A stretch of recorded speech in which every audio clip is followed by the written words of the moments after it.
Hi friends, welcome to anonymous facts.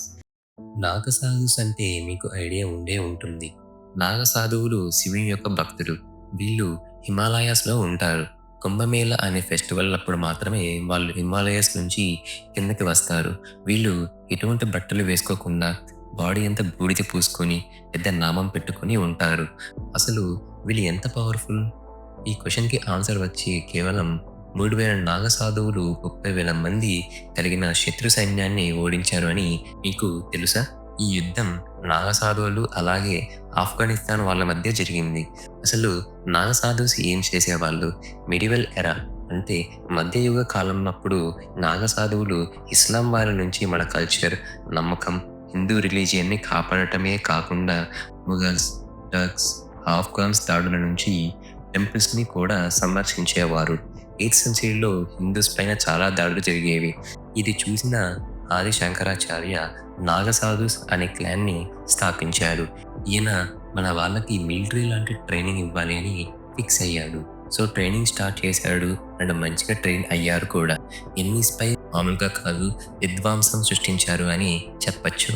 ఇది చూసిన చాలా మంది ముస్లిం అండ్ వాళ్ళకి సంబంధించిన వాళ్ళ రాజ్యాలు భయపడ్డాయి. నాగసాధుస్ అంత స్ట్రాంగ్ అయ్యారు అన్నమాట. వీళ్ళ బలం గురించి మాట్లాడాలి అంటే దానికి బెస్ట్ ఎగ్జాంపుల్ 1757లో జరిగిన బ్యాటిల్ ఆఫ్ గోకుల్. అహ్మద్ షా అబ్దాలి అనే ఆఫ్ఘన్ రాజు మన ఇండియాపై దాడి చేయడానికి వస్తాడు. ఇదివరకే అతను 4 times మన ఇండియాని వరుసగా దాడి చేశాడు. ఆ సమయంలో మొఘల్స్ వీక్ గా ఉండడం వల్ల నార్థన్ పార్ట్ ని సింపుల్ గా ఆఫ్ఘన్స్ ఆక్రమించుదామనుకున్నారు. కానీ అప్పుడు ఉన్న మొఘల్ రాజు అమల్గిర్ ఢిల్లీని స్వాధీనం చేసుకోండి అని పర్మిషన్ ఇచ్చాడు. కానీ ఆఫ్ఘన్ సాటిస్ఫై అవ్వలేదు. హిందూస్కి పవిత్రమైన ప్లేసెస్ అయినటువంటి బృందావనం, మథుర పైన దాడి చేయమని ఆర్డర్ వేశాడు అహ్మద్. అని చంపిన తర్వాత వాళ్ళ తలలని నా దగ్గరికి తీసుకుని వస్తే ఒక తలకి 5 రూపీస్ ఇస్తా అని చెప్పాడు అహ్మద్ షా అబ్దాలి. 10,000 మంది హిందూ సోల్జర్స్ వాళ్ళని ఆపలేకపోయారు. ఆ ప్లేసెస్ ని ఆఫ్ఘన్ సైన్యం ధ్వంసం చేసేశారు. టెంపుల్స్ ని నాశనం చేశారు. లాస్ట్ కి ఆడవాళ్ళని రేప్ కూడా చేశారు.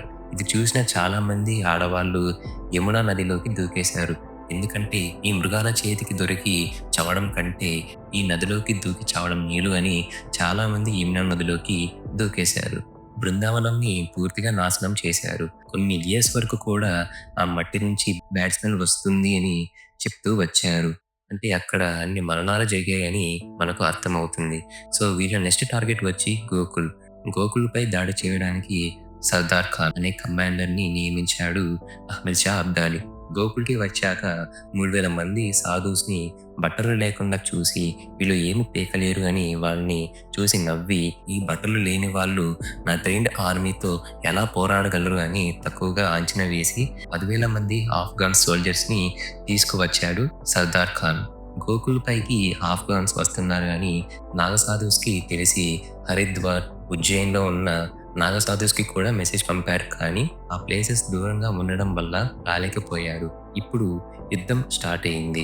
ఆఫ్ఘన్స్ అసలు ఊహించని రీతిలో నాగసాధువులు వాళ్ళ కత్తులతో, త్రిశూలాలతో విశ్వరూపం చూపించారు.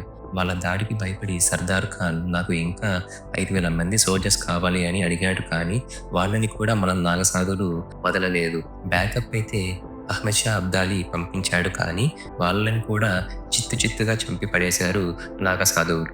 ఆఫ్ఘన్ శవాలు పెరుగుతున్నాయి అండ్ ఆఫ్ఘన్స్ కాన్ఫిడెన్స్ తగ్గుతుంది. లాస్ట్కి సర్దార్ ఖాన్ సోల్జర్స్ని వెనక్కి తగ్గమని చెప్పాడు. నాగసాధువులు హర్ హర్ మహాదేవ్ అని పెట్టిన కేకలు ఆఫ్ఘన్స్కి వణుకు పుట్టించింది. ఇంక ఎప్పుడు కూడా గోకుల్ పైకి కన్ను కూడా ఎత్తి చూడలేదు ఆఫ్ఘన్ సోల్జర్స్. వీడియో చివరి వరకు చూశారు అంటే వీడియో నచ్చింది అని నేను అనుకుంటున్నాను. ఈ వీడియో ఎలా ఉందో లైక్స్ అండ్ కమెంట్స్ ద్వారా నాకు తెలియచేయండి. Meet you in next video. Bye.